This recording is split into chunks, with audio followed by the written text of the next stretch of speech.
Alors, qu'est-ce que tu bois? Un pastis. Ah Dieu, on boit pas de pastis ici, ni du Ricard d'ailleurs. Ici, on boit du pont. Du pont. Ouais, d'ailleurs, c'est ce qui a sauvé Pontarlier lorsqu'ils ont interdit l'absinthe. Ah bon? Je vais te raconter. Salut, moi c'est le gars du Houdou. Aujourd'hui, on parle d'une boisson mythique, sulfureuse, interdite, pure réhabilitée. Et non, c'est pas le pastis, c'est l'absinthe. Ou qu'on l'appelle par chez moi, la fée verte. La fée verte? Non mais attends, c'est de la drogue ton truc. On mange un Peter Pan quoi.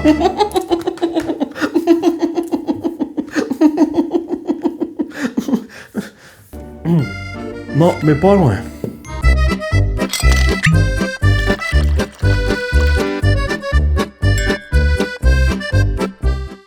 L'absinthe, on la retrouve dès l'Égypte ancienne comme remède. Les Grecs anciens la consommaient dans le vin. Les médecins comme Hippocrate ou Hildegard de Bingen le recommandaient contre les vers. Mais l'absinthe telle qu'on la connaît aujourd'hui, c'est-à-dire distillée avec de l'anis verte et du fenouil, apparaît autour de 1792. La recette est attribuée au docteur Ordinaire, ou selon les sources à une herboriste suisse du nom d'Henriot. Bonjour, je suis le docteur Ordinaire. En 1797, le major Dubier rachète la recette et fonde avec son gendre Henri-Louis Pernot une distillerie à Couvet. À Couvet, pas à couvert. Ah bon? Mais je croyais... En 1805, Pernod fonde sa propre distillerie à Pontarlier. Et à partir de là, ça part en fée verte. Et ça va distiller sec pendant un siècle. Distillé sec? C'est une méthode que je connais pas. Mais non, mais c'est une façon de parler, parce que Pontarlier devient la capitale de l'absinthe. En 1900, il y a 25 distilleries à Pontarlier. 3000 des 8000 habitants travaillent dans ces distilleries. Même les soldats en Algérie en ramènent pour lutter contre la malaria. 25 distilleries rien qu'à Pontarlier? Eh ouais, t'imagines l'odeur dans les rues de Pontus en été? Pontus? Ouais, c'est comme ça qu'on dit par ici. L'absinthe, c'est pas qu'une boisson, c'est un symbole dans la culture. On la retrouve dans les tableaux de Degas, de Toulouse-Lautrec, dans les poèmes de Verlaine, les romans de Zola. C'est même le titre d'une chanson de sang d'encre. Bref, la fée verte a inspiré bien des artistes, et souvent un peu trop enthousiaste à l'apéro. Sauf que tout ce qui brille n'est pas vert. Faut dire, c'était pas qu'une fée, c'était aussi une faucheuse en coquette.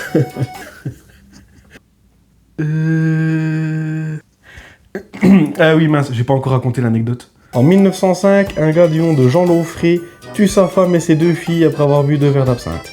Bon, il avait aussi bu du vin, du cognac, du café arrosé, mais c'est l'absinthe qu'on va accuser. Un peu comme si t'accusais un cornichon dans un sandwich. En cause, À cause de tuyonne. C'est une molécule qui est naturellement présente dans l'absinthe, qui est censée donner la folie, des effets hallucinogènes, des crises d'épilepsie. C'est surtout une question de dosage, gros amis. Aïe. la morale, ne mélange pas plus d'alcool qu'il y a de jours dans la semaine.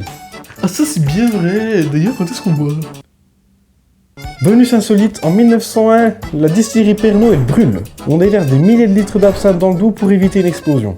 Le lendemain, l'eau colorée, elle ressort à la source de la Loupe. C'est là qu'on a su que c'était une résurgence du Doubs. C'est une première en hydrogéologie. On dit même que les habitants du coin se servaient dans l'eau pour pouvoir se déchirer la tête. Les poissons doivent coûter super cher au restaurant le soir même. Je pense. Alors en 1915, on l'interdit. Et après interdiction, c'est à débâcle dans les distilleries. Mais chez nous, on n'a pas rangé les alambics pour autant. Résultat, pendant des années, l'absinthe elle circule sous les manteaux. Parfois dans les bouteilles de vin blanc, parfois dans les bouteilles de limonade sans étiquette. On faisait même brûler les pneus pour pas sentir l'odeur des alambics qui distillaient dans les alentours. On parle d'un véritable réseau de contrebande là. Dans tout le Haut-Doubs et même dans le Jura suisse. Il y a même des recettes qui continuaient à se transmettre de bouche à oreille, un peu comme la potion magique. Certains parlaient même de fée grise pour parler de cette absinthe un peu interdite, qui n'avait pas tout à fait la même couleur, mais qui était tout aussi dangereuse pour les neurones. Et pour les douaniers. Mais nous les comtois, on se n'est pas du genre à se laisser abattre. C'est d'ailleurs même dans notre devise. Comptoir rends-toi, nenni ma foi. Sauf pour les taxes. Mais c'est un autre sujet. Et en 1921, Armand Guy avec sa distillerie lance une toute nouvelle recette, le Pontarlier à Nice. Même boisson, même goût ou presque.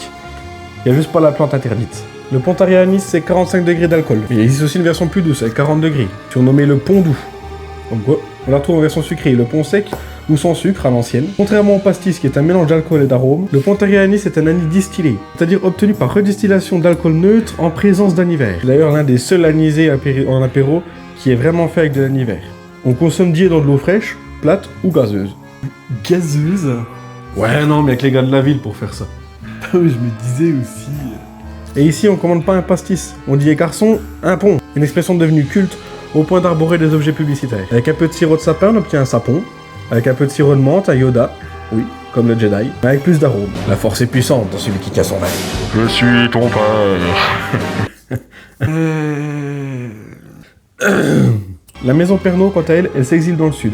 Et c'est à tort qu'aujourd'hui encore on attribue cette boisson au midi de la France, alors qu'elle est née ici, dans les montagnes froides du Haut-Doubs. Attends, donc le Ricard, c'est franc-comtois? Eh ouais petit gars, ça t'embouche un coin ça?